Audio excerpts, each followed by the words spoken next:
waxaan rabaa inaan wax yar ka idhaahdo waxaan arkayay shalay social media la iga tusaamay aad uga galeen waraaq uu soo qoray wasiirka maaliyadda oo xisaab celin laga rabo dawlad goboleedyada taasoo loo tusayo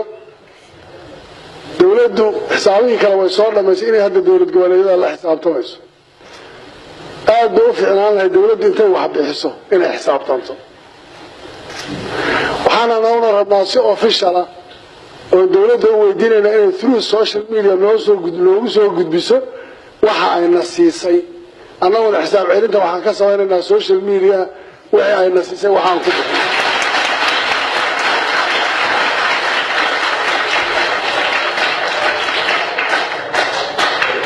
inta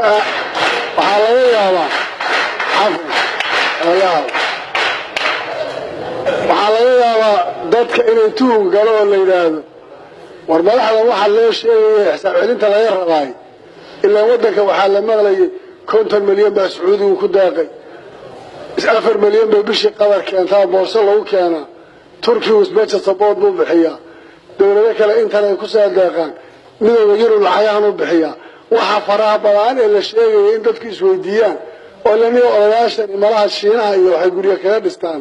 meelo kale waxaan la sii anaga maxay noo soo gaarsiin waayeen gaar ahaan isteediyada inay tuunkaas jiraan laga yaabo waxaan rabaa inaan idiin sheego dawladdaa soo beeniso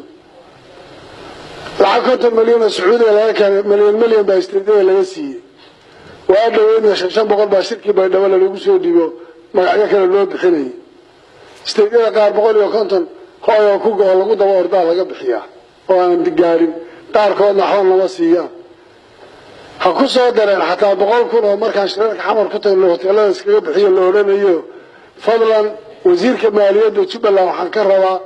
inuu wasaaradda maaliyadda through social media ugu qoro lacagaha oo soo diraan xisaab celin kale lagu sameeyo